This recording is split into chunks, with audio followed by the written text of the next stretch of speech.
오랜만입니다. 안녕하세요. 오랜만입니다. 안녕하세요. 네. 그래요.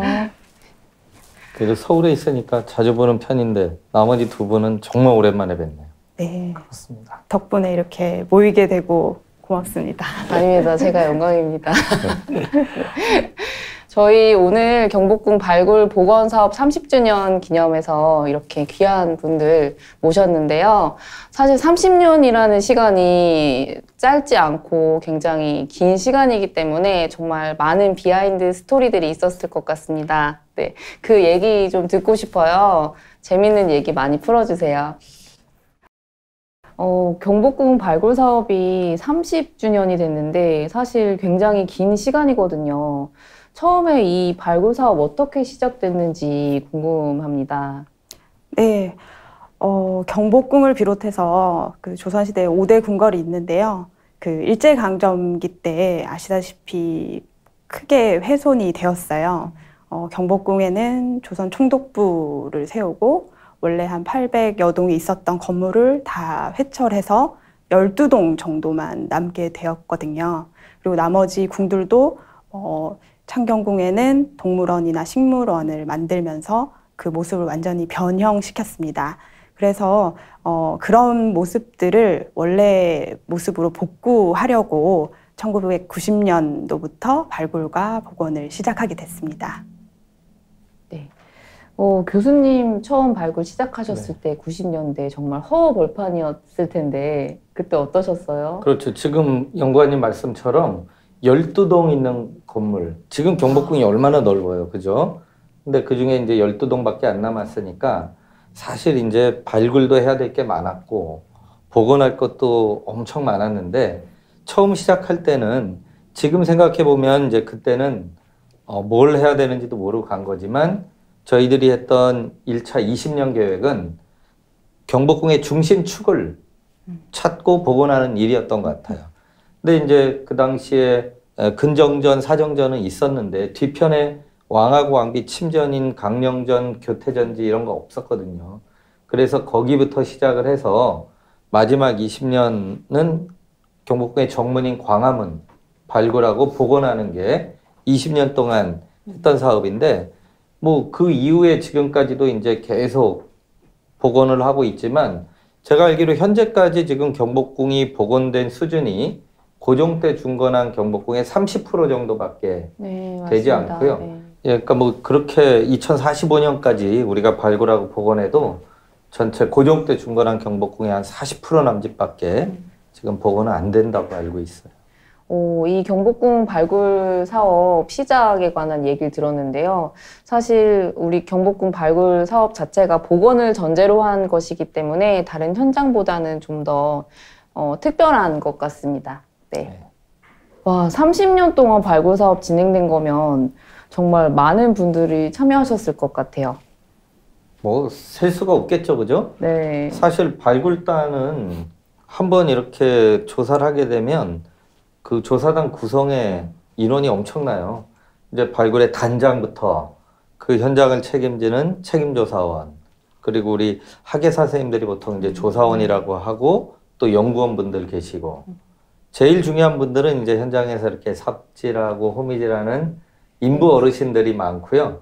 그 다음에 이제 인부 어르신들보다 조금 더 딸리는 사람들이 이제 저희 같은 대학생 아르바이트생들인데 뭐 각자 역할들이 다 이렇게 있는 거죠. 그래서 어쨌든 뭐 보통 우리 연구소는 학예연구관이 책임조사원을 하고 학예사가 조사원이 돼서 그 팀을 이렇게 꾸려서 발굴을 하게 되는데 저는 사실 이제 90년대 처음 참여할 때는 그 인부 아저씨들의 지시를 받는 아르바이트생이었어요. 어쨌든 그렇게 아르바이트를 하다가 뭐 학예사도 되고 학예관도 되고 그런 거죠. 제가 그때 그런 아르바이트생 출신입니다.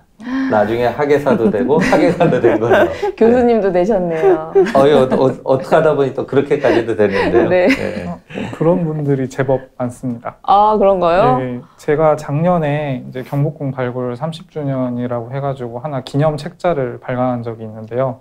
그때 이제 책자를 내기 위해서 옛날 90년대 발굴 자료들을 한번 다 조사를 했었어요. 근데 지금 교수님 포함해서 지금 학교에 가 계신 저희 많은 오비분들의 옛날 파릇파릇할 때 사진을 찍어서 다시 보내드렸거든요. 아, 많이 보는 분이 있다고 여기. 네. 왜 굉장히 저한테는 안 좋아하시더라고요. 보내주셨어요? 아, 교수님 거는 못 찾았습니다.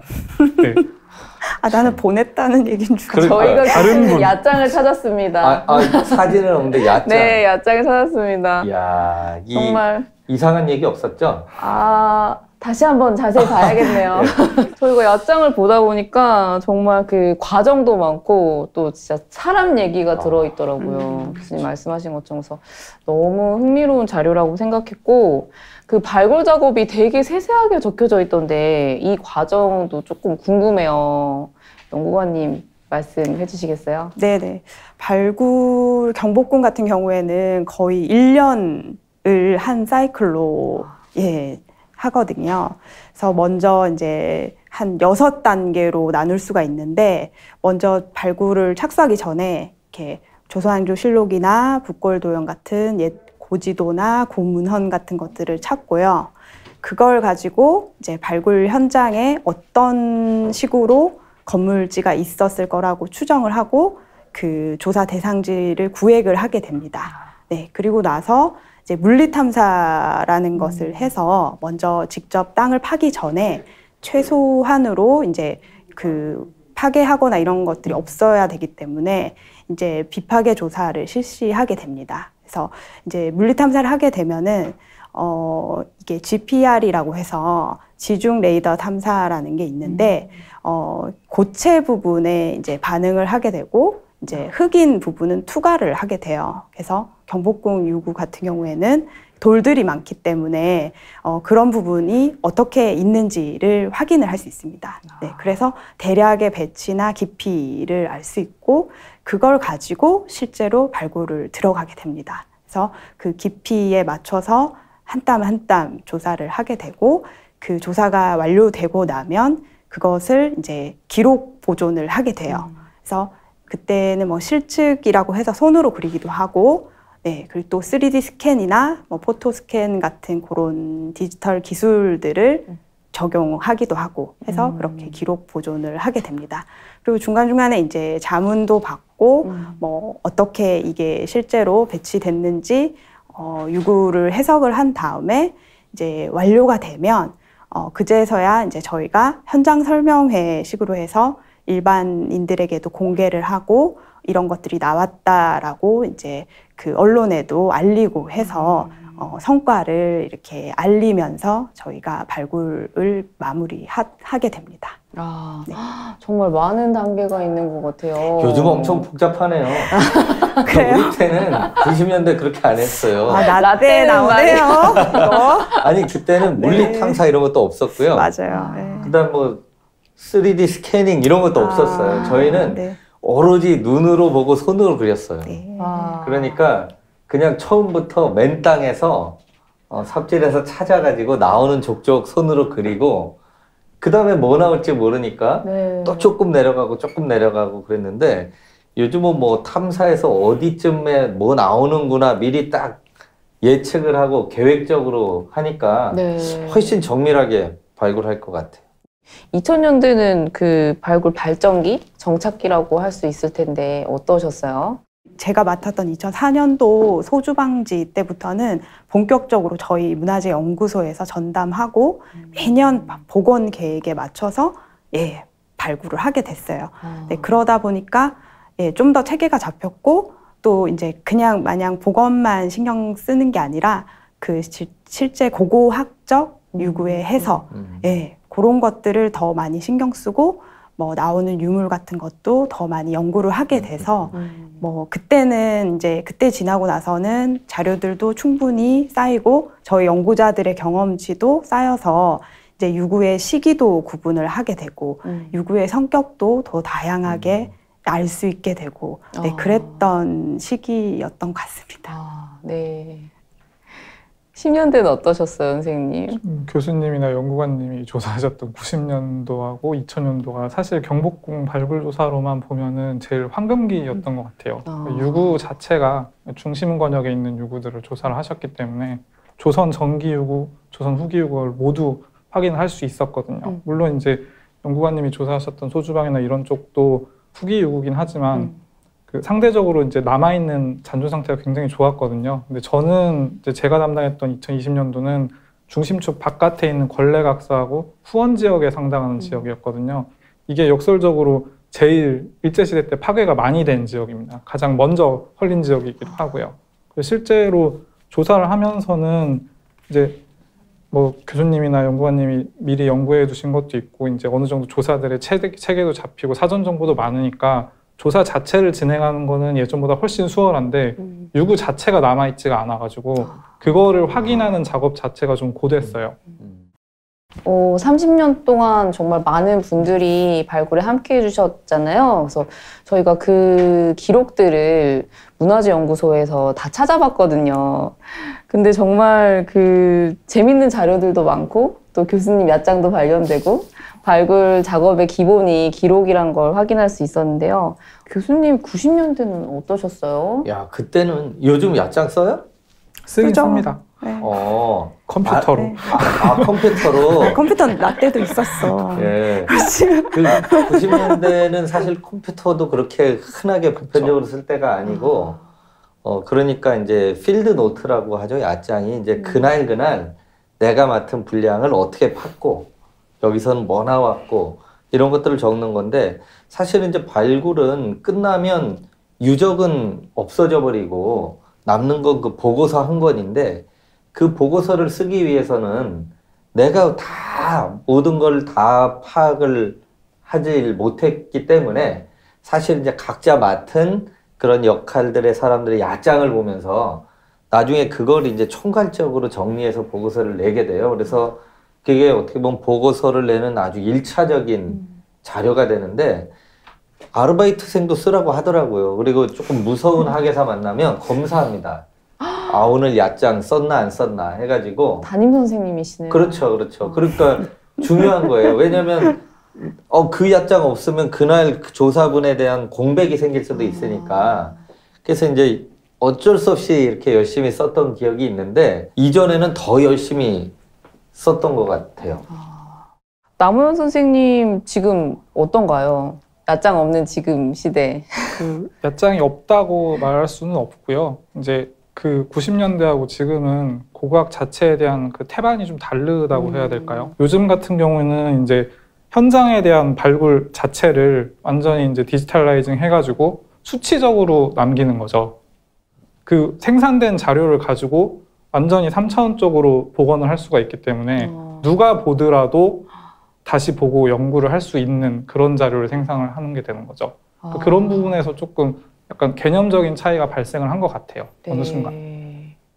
저희 오비들을 제가 보면은 예전 이제 교수님 세대 때는 그런 개념이 있었던 것 같아요. 발굴에서 소위 말하는 명인 아니면 장인 이런 분들이 있는데 지금은 그런 사람들은 없는 것 같아요. 그러니까 예전에는 예를 들어서 현장을 담당하는 사람들의 개인 역량에 대한 편차가 굉장히 많았다고 생각을 하거든요. 근데 요즘은 전체적인 평균치는 어떻게 보면 올라갔다고 칠 수 있지만 제가 지금 먼저 말씀드렸다시피 명인, 장인 이런 사람들은 탄생하기가 좀 힘든 그런 토양이 되지 않았나 좀 그런 생각을 해봅니다. 사실 옛날에 그 가설들을 사실로 증명하기 위해서 더 기록이 중요했던 거잖아요. 근데 도면 너무 잘 그리셨더라고요. 연구관님 야장 도면 그려져 있나요? 아, 그려져 있더라고요. 네, 다행히. 측량의 장인이십니다. 대표적인 똥손. 네, 그때는 진짜 뭐 3D 스캔이 일반적인 게 지금이라면 손실측이 일반적이었어요. 네, 그래서 이제 거의 이제 100분의 1 정도로 이제 그림을 그리게 되는데 그 방안지를 가지고 이제 한 땀 한 땀 줄자로 재서 그려요. 그래서 바닥에 유구가 나오면 거기에 이제 방한지 한 줄이 실이 되는 거예요. 그래서 실을 여러 개를 걸어가지고 그게 이제 10cm, 10cm, 뭐 1m, 1m 이렇게 그대로 이제 옮겨서 이제 축적에 맞춰서 네, 10분의 1로 그림을 그리는 거예요. 네, 그때 이제 교수님 말씀하신 것처럼 그냥 모양만 따는 게 아니라 보면은 이제 어떻게 파서 넣었고 순서 같은 것들을 생각을 하고 그리게 돼요. 토충도 이 순서대로 저 순서대로 들어왔고 근데 그냥 그 두께나 모양을 봐서 그냥 선만 긋는 게 아니라 어떻게 밀려 들어왔다든지 아니면 그냥 아주 오랜 시간 쌓였던 흙이다 뭐 이런 거를 이해를 하고 그림을 그리게 되죠. 그래서 그게 이제 발굴 현장 면적에 따라 다르겠지만 이제 그림을 다 모으고 나면 이제 거의 뭐 100장 가까이 발굴 현장 유구 도면들이 나오게 되고 예, 나중에 발굴 보고서에는 그거를 이제 100분의 1로 축소해서 이제 다 한 땀 한 땀 이어서 네, 하게 되죠. 잉킹도 해야 네. 되잖아. 그렇죠. 트레이싱 작업이라고 하죠. 그거는 이제 유물 같은 경우에는 네. 그것도 하나씩 또 그려서 이제 보고서에는 그렇게 연필로 하면은 이렇게 지저분하고 깨끗해 보이지가 않잖아요. 네. 그러니까 잉킹이라는 걸 해가지고 손으로 아주 그냥 깨끗하게 이제 따죠. 요즘은 그걸 CAD나 일러스트레이션으로 하고 있습니다. 저희 문화재 연구소에서 발굴 일지랑 그 유물 카드 다 보고 왔거든요. 도면까지. 정말 그 장인들의 손맛이 느껴지는 것처럼 너무 대단한 기록 문화재로 후손들한테 전승돼야 될 것이 아닌가 네. 생각을 해봤습니다. 네. 고고학자로서 새로운 곳 발견했을 때 정말 짜릿하실 것 같은데요. 남우현 연구사님 언제 그러셨는지? 저는 이제 제일 최근에 조사했었던 17년, 18년도 발굴에서 이제 경복궁 후원에 있는 취향교하고 향원정 발굴 조사할 때가 좀 기억에 많이 남습니다. 향원정 같은 경우는 그 경복궁 안에서 이제 보물로 문화재로 지정돼 있는 정각들이 몇 개가 있는데 최초일 거예요. 그 보물 지정된 거를 해체를 하고 하부까지 조사를 하는 거 자체가. 그 향원정 같은 경우는 이제 고종 때 건천궁 지면서 만들어진 그 정각인데 정각이 아니라 이제 정자죠. 정자죠. 네. 근데 기록이 없습니다. 그 기록 자체가 없고 그 정자를 짓는 것도 고종이 당시 이제 내탕금을 써가지고 졌기 때문에 그냥 호화스럽게 졌을 거라고 추정만 되고 있었는데 이제 온돌이 정자에서 온돌이 발견되는 경우도 굉장히 드문데 궁궐에 있는 정자에서 온돌을 확인한 것도 굉장히 신기했고 온도를 드러내고 하부 조사를 하는데 하부 기초가 정말 어마어마했어요. 어느 정도로? 그 향원정 자체가 향원지, 그러니까 연못에 가도 가짜 성을 만들고 거기다 정자를 올린 건데 기초가 그 가도의 거의 3분의 2 정도를 차지합니다. 성렬 기초가. 어마어마한 거죠. 향원정 자체가 되게 얄쌍하게 만든 건물이거든요. 네. 그래서 아마도 지방에 내려가는, 그러니까 전해지는 그런 그 하중이 그렇게 크진 않았을 걸로 추정이 되는데 전혀 그러니까 요즘 말로 표현을 하자면 완전 오버스펙으로 기초를 만들어가지고 조사하면서 굉장히 놀랐던 기억이 있습니다. 아니 뭐 온돌에서 실제로 그 사용한 거예요? 사용을 온돌? 한 온돌입니다. 예전에 이제 기록을 보면은 이제 아시는 분들도 있겠지만 고종이 이제 명성황후 시해 전에 이제 러시아 공사들이나 미국 공사들을 불러다가 그 향원지에서 겨울에 빙족회라고 그 스케이팅 시범하는 걸 구경을 한 적이 있다는 그 기록이 있어요. 근데 거기서 많은 사람들이 몰려서 그쪽에서 구경을 했는데 그쪽에 있는 사람들이 빙족회가 열렸을 때 엄청 추웠을 거잖아요. 근데 추워가지고 뭐 관람이 힘들었다거나 그런 기록 자체가 없거든요. 그러니까 아마 그런 빙족회 하는 와중에서도 그런 온돌이 기능을 실제로 하고 있었을 거라고 추정을 하고 있죠. 실제로 저희가 발굴 조사를 했을 때 불 떼고 연기 나간 흔적들이 다 확인이 됐습니다. 와. 왕이 좋네요. 정자에도 온돌을. 네. 따뜻하게 한겨울에도 즐길 수 있는. 연구관님은 어떠세요? 저도 되게 많이 있긴 한데요. 그 중에 제일 기억에 남는 건 아무래도 광화문이죠. 네. 맞아요. 광화문은 그때 이제 새로 원래 있던 거를 허물고 이제 그 위치를 찾아서 발굴을 했는데 그 위치 자체가 그 세종로 아스팔트였어요. 그리고 또 이제 밑에는 지하철 3호선이 지나가고 그래서 사람들이 다 없을 거라고 그래서 발굴도 빨리 끝나겠네 뭐 이렇게 했었는데 이제 막상 발굴을 하니까 그 어느 때보다도 유구가 너무 잘 남아 있었어요. 네, 그리고 이제 실제로 그 근대에 너무 자갈이나 이런 것들로 훼손이 위에는 많이 되어 있었는데 그 부분을 싹 걷어내니까 바로 그 흔적이 나왔어요. 그래서 광화문은 문이 이제 3개가 네. 이제 뚫려 있는데요.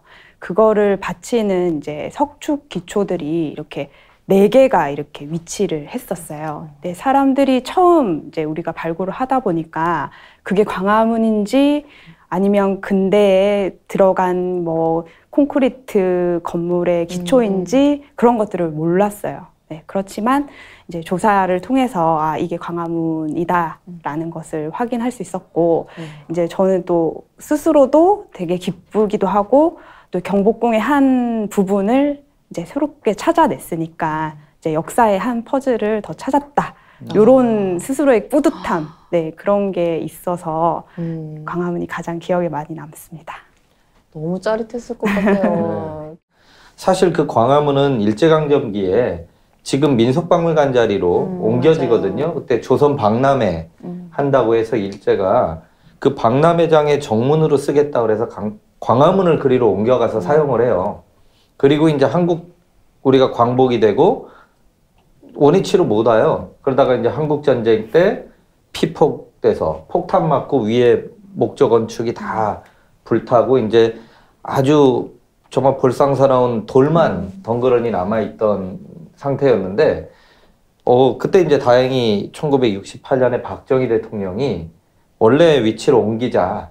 그래서 이제 광화문을 옮겨오는데 만약에 그때 원래 광화문 자리로 옮겨왔더라면 아마 기초 안 남았을 거예요. 그 68년에 옮긴 광화문은 경복궁의 축하고 좀 달랐던 그런 상태로 좀 삐딱하게 놓여져 있었어요.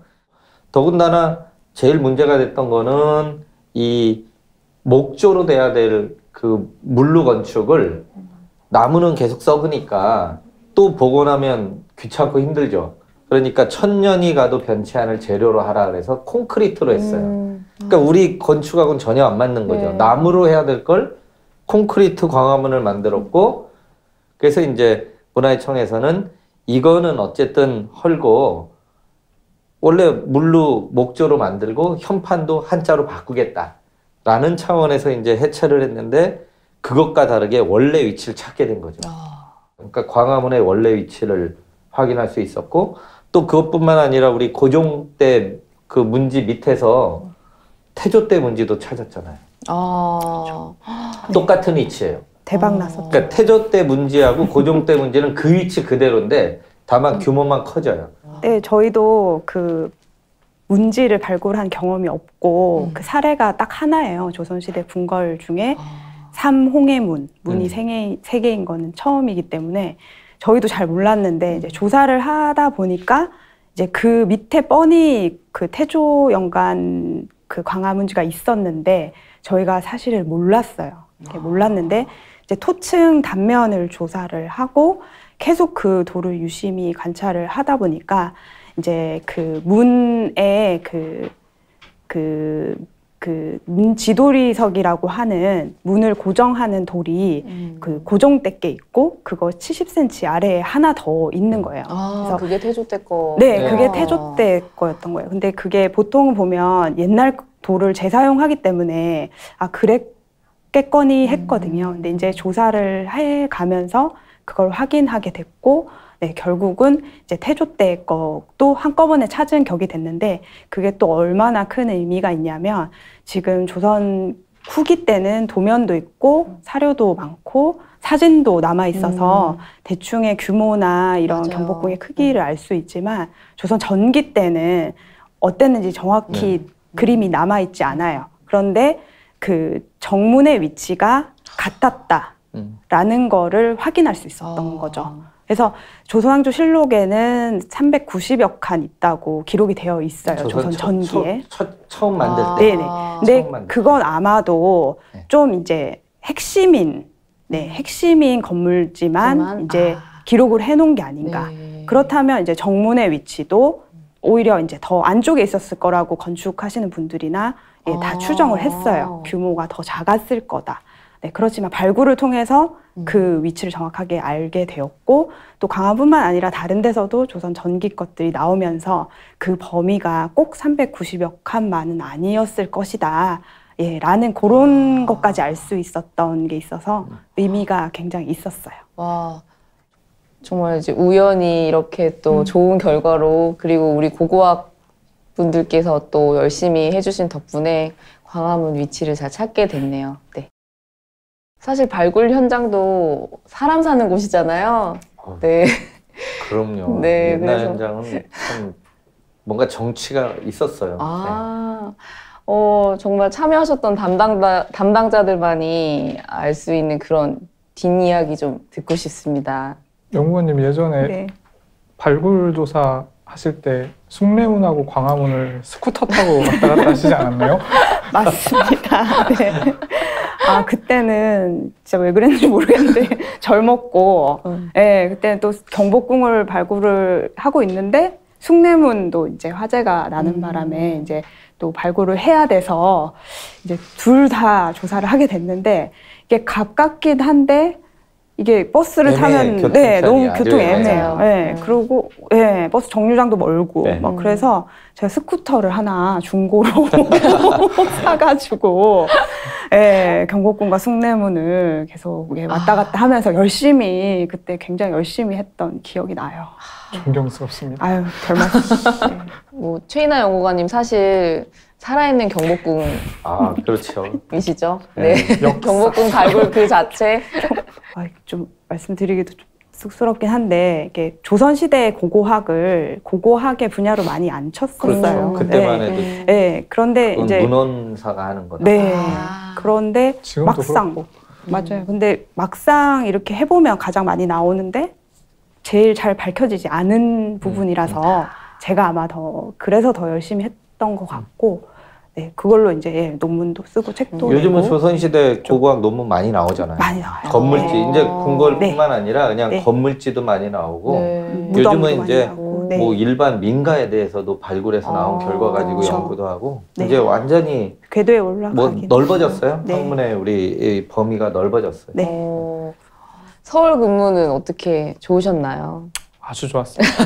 이 고고학 발굴 조사 하게 되면은 뭐 다 너무 잘 아시겠지만 보통 이제 막 좀 먼 곳에 가서 지방에 가서 발굴을 하면은 이제 거짓말 하나 안 보태고 막 눈앞에서 고라니가 뛰어다니고 막 뱀도 나오고 완전히 시골에 가서 발굴을 하게 되는 경우가 많거든요. 근데 이렇게 서울 한복판 그것도 광화문 있는 데서 맞아요. 발굴 조사를 한다는 게 사실 어떻게 보면 좀 굉장히 혜택이라고 생각이 돼요. 물론 이제 안 좋은 부분도 있죠. 남들은 막 다 사무복장으로 화려하게 꾸미고 다니고 하는데 저희는 이제 인부복 같이 땀에 절어가지고 있는데 사람들 사이를 휘다른다 보면은 이렇게 좀 보는 눈초리들이 약간 그런 경우가 있거든요. 경복궁 관람객들도 그렇고 그럴 것 같아요. 그런 건 좀 마음이 아파요, 사실.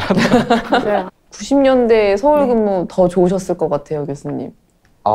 아니에요. 저기 아까 우리 남생이 광화문 경복궁 지금 엄청 화사하잖아요. 저희 발굴할 때 90년대만 해도요, 엄청 살벌했어요. 그때는 그 대통령 경호, 뒤에 청와대 있잖아요. 지금은 그런 일 없는데, 우리 발굴할 때는 이 5시 정도 되면 딱 그 청와대 경비단 소속 군인들이 진짜 실탄 채워가지고 중무장한 채 저 북쪽에서부터 쫙 훑어 내려와요.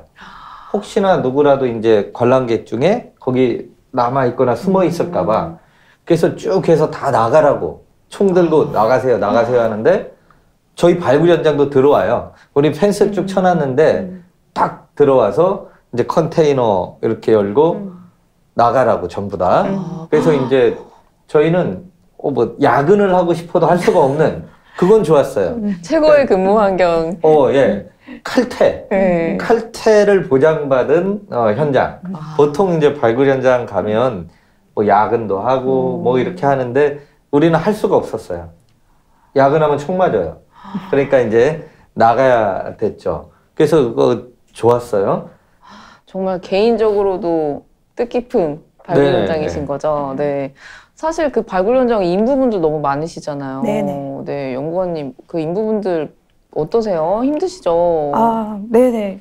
사실 저희도 발굴을 이렇게 하지만 제일 고생하시는 분들이 인부 맞아요. 분들이세요. 네, 그렇지만 가장 이게 드러나지 않는 음. 분들이죠. 저희 이제 손이 2개밖에 없잖아요. 그러니까 다 합쳐도 몇 개 안 되지만 이제 대신에 발굴할 곳은 너무 많단 말이죠. 그래서 그런 부분들을 이제 인부 어르신들이 저희 손을 대신해서 이렇게 파주는 네, 그런 아주 중요한 역할을 하시는 분들이에요. 고생도 엄청 하시고 또 이제 뭐 그 옛날 뭐 것들이 많이 땅속에 있으니까 이렇게 모르고 이렇게 그 포크레인으로 파다가 이제 전기도 끊어먹고 그 이제 전기가 나가가지고 또 난리가 나면 이제 또 예, 가서 이제 빌고 이제 또 수리해드리고 예, 그런 것들 다 또 이제 인부 어르신들이 다 또 수습해 주시고 또 뭐 그러거든요. 네. 정말 사람이 손으로 한 땀 한 땀 파내듯이 작업을 해야 되는 거니까 아, 정말 그 사람 이야기가 담긴 현장이라는 생각이 들고 또 이런 귀중한 얘기들 3분 모시지 않았으면 어떻게 들을 수 있었을지 하는 생각이 듭니다. 네.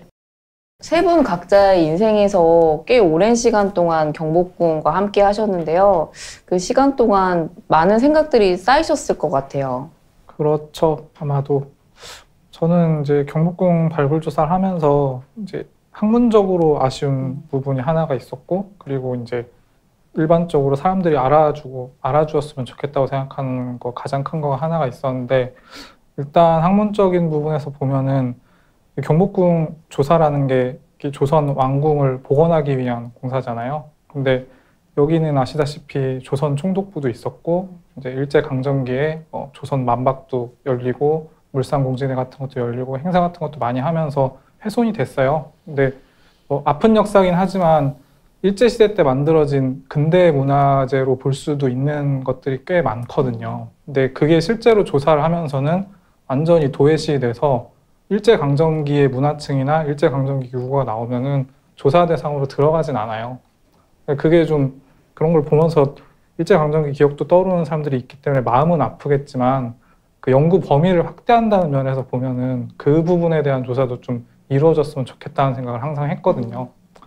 그 부분이 하나가 있고, 이제 일반적으로 경복궁 관람하는 분들이 오시면은 쉽게 생각하죠. 와, 잘 졌다, 공원 잘 만들어놨네, 이렇게 생각을 하는데 실제로 이렇게 경복궁을 만들기 위해서 발굴팀부터 시작해서 복원팀까지 좀 안 보이는 데서 계속 땀 흘리면서 힘들게 일하는 사람들이 있거든요. 근데 그런 사람들이 있다는 걸 좀 여기 오시는 분들이 알아줬으면 하면 좋겠다, 그런 바람이 있습니다. 네.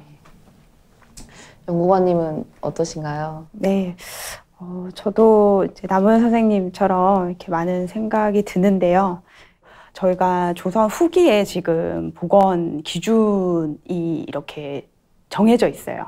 네, 그러다 보니까 이제 복원도 발굴도 조선 후기에 좀 많이 집중하는 경향이 있어요. 근데 아까도 말씀드렸지만 조선 후기는 도면도 많이 남아있고 사진도 있고 해서 어느 정도 추정이 가능한데, 사실 조선 전기의 경복궁의 모습은 별로 기록도 얼마 없고 도면도 남아있지 않아요. 거의 추상화처럼 모식도처럼만 남아있는 게 다거든요.